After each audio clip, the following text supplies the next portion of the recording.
Miqtë e mi, ju përshëndes nga Rruguzhina. Kemi ardhur këtu sepse kemi parë përmes pamjeve se si banorët e Rruguzhinës 7 vite pas tërmetit janë në qiell të hapur. 7 vite plagët e tërmetit në Rruguzhinë janë ende evidente.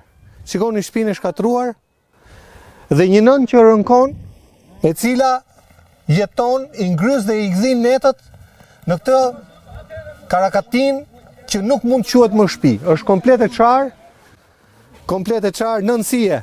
Mirë. Atë mosha nëna juva. Këtu flenën e këtu brenda fle? Keqen. Këtu fleti? Në që të bëj, ku të shkoj? Nuk e fri? Ajo bishi u gjëmena. Mena o qaja. Ana bi, nuk ka që punije. Ajo, oj shemë. Djali nane. Të kjo shtëpia, këtu? Ona kom vujte. Që kam qenë 6 vjeqa. E kuptoj, nëna. Pra kjo shtëpia e shkatruar, ë? Shikoni miq, çfarë shtëpie. Në 2026 do duhet ishin shëruar plagët e tërmetit, por jo, asgjë nuk është bërë në këto shtëpi që do t'ju tregoj. Shikoni. Ktu ka mbaruar. Si mund të jetohet në këtë shtëpi? Zoti i ruajt këta banor. Nuk e di, dallohet qartë përmes pamjeve apo jo? Shtëpia është e hapur komplet. Ja. Tavanët kanë bë ullë. E njëjta gjë, po, mund të futemi edhe këtu, shive, tavani ka ra komplet. Në çdo moment mund të zër brenda, në çdo moment. Kanë ra shtyllët gjithë. Ja, çar komplet muri. Këtu fle nëna. Nëna 8 vjetë kusur vjeçe, këtu fle. 89. 89 vjeçe. Fiks.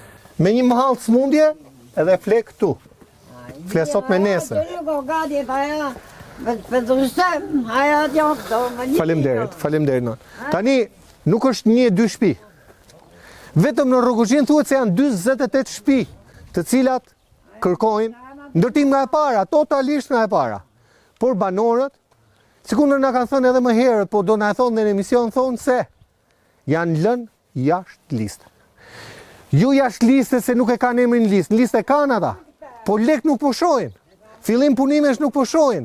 Shtëpi të re nuk po shohin, kanë kontratat e tyre me shtetin, po shtëpi zero.